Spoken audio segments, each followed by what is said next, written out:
1998 में the Simpson's की season 10 के एपिसोड 2 में दिखाया जाता है कि सिम्पसन्स का मेन कैरेक्टर होमर एक इन्वेंटर बनना चाहता है, इसलिए वो लैब में जाकर साइंटिस्ट जैसे हरकतें करता है। इसके साथ ही ब्लैक बोर्ड के सामने खड़े होकर कुछ मैथमेटिकल इक्वेशंस लिखता है, लेकिन टीवी देखने वाले लोग इस मैथमेटिकल इक्वेशन पर ज्यादा ध्यान नहीं देते। बट इस एपिसोड के 14 साल बाद एक बहुत ही शॉकिंग चीज सामने आती है, जब साल 2012 में कुछ साइंटिस्ट मिलकर गोल्ड पार्टिकल की खोज करते हैं एंड जब उस गोल्ड पार्टिकल का मास कैलकुलेट किया जाता है तो उसका मास ऑलमोस्ट उतना ही होता है जितना सिम्पसन्स की उस मैथमेटिकल इक्वेशन में लिखा गया था। चलो हम इसको मान लेते हैं कि ये जस्ट एक कोइंसिडेंस था। तो एक और स्टोरी देखो, साल 2000 में आए द सिम्पसन्स के सीजन 11 के एपिसोड 17, जिसमें दिखाया जाता है कि अमेरिका का प्रेसिडेंट एक सन की आदमी है और उसका नाम है ट्रम्प। और उसमें दिखाया जाता है कि ट्रम्प ने अमेरिकन इकोनॉमी को हिलाकर रख दिया है। और उसमें यह भी दिखाया जाता है कि ट्रम्प नाम का पॉलिटिशियन एस्केलेटर से नीचे आ रहा है एंड गेस व्हाट, उसके कुछ ही सालों बाद एक्चुअल में डोनाल्ड ट्रंप ठीक उसी वेशभूषा में और बिल्कुल मिलते जुलते एक्शन के साथ एस्केलेटर से उतरते हुए नजर आते हैं। ऐसे ही FIFA corruption scandal, Titan submersible implosion, Capitol Hill violence, Lady Gaga's half time show और ऐसे ही 30 से भी ज्यादा प्रेडिक्शंस है जिन्हें द सिम्पसन्स कार्टून ने प्रेडिक्ट किया था और वो बाद में सच साबित भी हुए थे। तो सवाल ये आता है कि आखिर एक कार्टून इतने सारे प्रेडिक्शंस कैसे कर सकता है? क्या इसके जो मेकर्स थे उन्होंने फ्यूचर को पहले से ही देख लिया है? मतलब द सिम्पसन्स की फ्यूचर प्रेडिक्शंस की मिस्ट्री क्या है, आइए जानते हैं।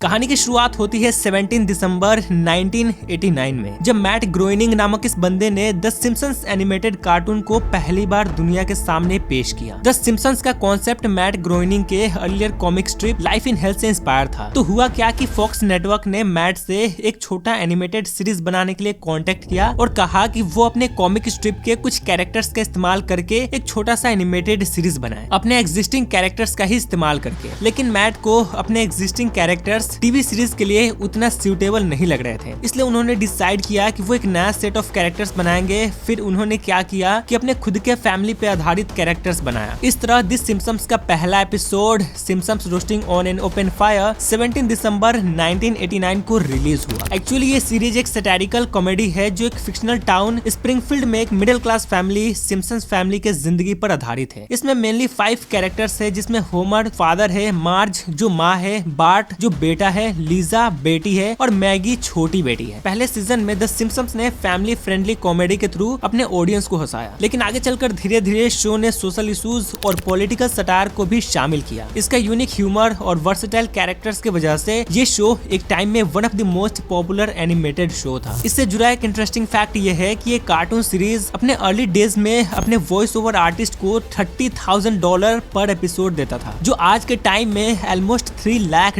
है। इंडियन रुपीज में देखे तो ऑलमोस्ट 3.3 करोड़ रुपीस पर एपिसोड के। तो आप समझ सकते हो कि एनिमेटेड कार्टून कितना पैसा कमा रहा था और कितना पॉपुलर था। बट ये सीरीज तब और पॉपुलर हो गया जब 23 जनवरी 1992 को सिम्पसन्स कार्टून का एक एपिसोड ब्रॉडकास्ट होता है, जिसमें दिखाया जाता है कि लिसा सिम्पसन एक सपना देखती है सुपर बॉल 26 गेम के बारे में। बेसिकली ये एक अमेरिकन फुटबॉल चैंपियनशिप गेम है जिसमें नेशनल फुटबॉल लीग के 2 टॉप टीम्स मुकाबला करते हैं। तो सिम्पसन्स की लिसा ये सपना देखती है कि सुपर बॉल 26 गेम वाशिंगटन रेडस्किंस और बफेलो बिल्स के बीच हो रहा है और वाशिंगटन रेडस्किंस इस मैच को जीत जाता है। अब जैसे कि मैंने बताया कि ये एपिसोड आया था 23 जनवरी 1992 को, बट इसके ठीक 3 दिन बाद 26 जनवरी 1992 को जब इन दोनों टीम के बीच मैच होता है तो असल में वाशिंगटन रेडस्किंस, जिसे वाशिंगटन कमांडर्स के नाम से जाना जाता है, वो एक्चुअल में सुपर बॉल 26 जीत लेते हैं। एंड यही वो पहला इवेंट था जिसके बाद से द सिम्पसन्स कार्टून को फ्यूचर प्रेडिक्टर कार्टून कहा जाने लगा। बट फिर भी कुछ लोगों को ऐसा लगा कि ये जस्ट एक कोइंसिडेंस था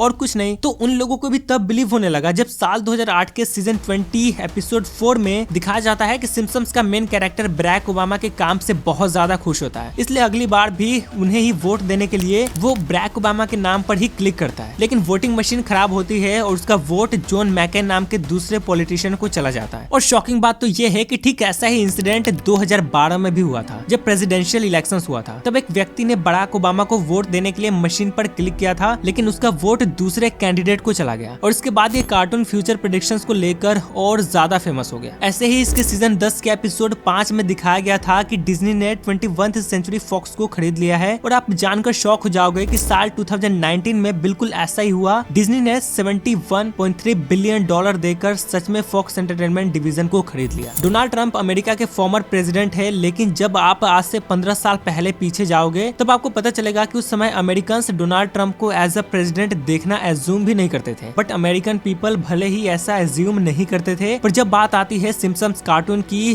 तब उसके 11th सीजन के एपिसोड 17 में डोनाल्ड ट्रंप को अमेरिकन प्रेसिडेंट के तौर पे दिखाया गया था, जो 17 साल बाद रियलिटी में भी तब्दील हो गया, जो कि मैंने आपको वीडियो के स्टार्टिंग में ही बताया था। अब सिम्पसन्स के इतने सारे प्रेडिक्शंस ये साबित करने के लिए काफी है कि सिम्पसन्स वाकई में फ्यूचर को प्रेडिक्ट करता है। सिम्पसन्स के इन फ्यूचर प्रेडिक्शंस की एक्यूरेसी को देखकर तो ऐसा ही लगता है कि सही में ये एक फ्यूचर प्रेडिक्टर कार्टून है। तो क्या एक्चुअल में ऐसा ही है? तो ऐसा नहीं है, और ये सिर्फ मैं ही नहीं बोल रहा, बल्कि सिम्पसन्स के ओरिजिनल राइटर्स में से एक रहे अल जीन का भी यही कहना है। वैसे तो इंटरनेट पे इन फ्यूचर प्रेडिक्शंस के लिए बहुत सारी थ्योरीज दी गई है, पर उनमें से सबसे सिंपल थ्योरी की बात करें तो वो है नंबर्स गेम, जिसे मैथ के कुछ प्रोफेसर्स ने मिलकर दिया था। देखो, सिम्पसन्स एक बहुत ही लंबा चलने वाला टीवी शो रहा है, जिसकी वजह से इसने बहुत सारे जोक्स और टॉपिक्स को कवर किए हैं, जिनमें से इस बात की पॉसिबिलिटी काफी बढ़ जाती है कि फ्यूचर में जाकर इनमें से कुछ तो कुछ सच होगा ही होगा। ये बिल्कुल वैसा ही है जैसे एग्जाम में OMR शीट होता है, और जब हमको आंसर नहीं पता होता है तो हम कोई 4 ऑप्शन में से एक पे तुक्का मार देते हैं, और यही तुक्का कभी कभी सही भी हो जाता है। ठीक वैसे ही सिम्पसन्स के साथ भी होता है। अब इसके प्रेडिक्शंस में भी 2 टाइप के प्रेडिक्शन है। नंबर 1 है प्री प्लान्ड प्रेडिक्शन, नंबर 2 है अनप्लान्ड प्रेडिक्शन। जैसे देखो, सिम्पसन्स का एक एपिसोड है जहाँ पर ऐसा दिखाया जाता है कि एक ड्रैगन पूरी की पूरी सिटी को अपनी ब्रेथ फायर से तबाह कर रहा है। उस टाइम पे जब ये एपिसोड ब्रॉडकास्ट हुआ था तब किसी ने इसके बारे में सोचा तक नहीं था, बट वो एक फ्यूचर प्रेडिक्शन था। इस एपिसोड के रिलीज के करीब 3 साल बाद सेम सीन रिक्रिएट होता है गेम ऑफ थ्रोन्स जैसे एपिक सीरीज के क्लाइमैक्स के रूप में, और उस क्लाइमैक्स को देखने के बाद लोगों को ऐसा लगता है कि कहीं तो इसको देखा है। फिर उनको पता चलता है कि ये तो 3 साल पहले ही उन्होंने सिम्पसन्स के एक एपिसोड में देखा था। अब वैसे देखे तो लोग इसे बोलेंगे कि सिम्पसन्स ने गेम ऑफ थ्रोन्स के क्लाइमैक्स को प्रेडिक्ट कर दिया था, बट अगर इसे दूसरे एंगल से देखे तो ये भी पॉसिबल है कि गेम ऑफ थ्रोन्स के मेकर्स ने सिम्पसन्स के द्वारा बनाए गए 3 साल पुराने एपिसोड के सीन को रिक्रिएट किया हो जानबूझकर। ये कोई प्रेडिक्शन या कोइंसिडेंस नहीं हो, बल्कि ऐसा सब कुछ सोच समझकर किया गया हो, क्योंकि जिस समय गेम ऑफ थ्रोन्स का क्लाइमैक्स शूट होना था उस समय भी द सिम्पसन्स काफी ज्यादा हेडलाइंस में था। तो हो सकता है उन्होंने सोचा हो कि क्यों ना हम सिम्पसन्स में दिखाया गया किसी एपिसोड जैसा क्लाइमैक्स बनाए, ताकि फ्यूचर में जब भी सिम्पसन्स की बात हो तो हमारा शो भी ऑटोमेटिकली हाईलाइट हो जाए। लेकिन चलो मान लिया कि गेम ऑफ थ्रोन्स वालों ने क्लाइमैक्स का सीन सिम्पसन्स से कॉपी किया, लेकिन ये कैसे पॉसिबल है कि कोई इंसान अपनी मौत को द सिम्पसन्स से कॉपी कर ले? और ऐसा ही कुछ हुआ था 2003 में, जब 2 काफी famous entertainers Siegfried and Roy अपने शो के दौरान व्हाइट टाइगर के हमले के शिकार हो गए थे। ये जो एक्सीडेंट था ये प्री प्लान तो ऑफ कोर्स नहीं था, और ये घटना हुई 2003 में। लेकिन इससे एग्जैक्ट 10 साल पहले 1993 में सिम्पसन्स के सीजन 4 के एपिसोड 10 में एग्जैक्ट यही इंसिडेंट दिखाया गया था। तो आखिर कैसे पता चला सिम्पसन्स वालों को कि 10 साल बाद ऐसा कुछ होने वाला है? बिकॉज इस एपिसोड में भी जो दिखाए गए कैरेक्टर्स हैं वो एक्चुअली वही कैरेक्टर्स थे जिनके साथ ये घटना हुई थी। मतलब कार्टून में जो कैरेक्टर्स दिखाए गए थे वो रियल लाइफ में सिगफ्रीड एंड रॉय ही थे, और उनके ऊपर ही टाइगर अटैक हुआ था। तो हो सकता है कि शो बनाने वालों ने सोचा हो कि एक पॉसिबिलिटी क्रिएट की जाए कि शो के दौरान टाइगर इन पे अटैक कर देता है और 10 साल बाद इनका तुक्का बिल्कुल सही बैठ गया। देखो, ये ठीक वैसे ही है जैसे मान लो आज मैंने 100 बातें बोल दी कि इसके साथ ऐसा हो जाएगा, उसके साथ वैसा हो जाएगा, और 10 या 15 साल बाद उन 100 बातों में से 5 तुक्के मेरे सही भी लग जाते हैं। मतलब वो घटनाएं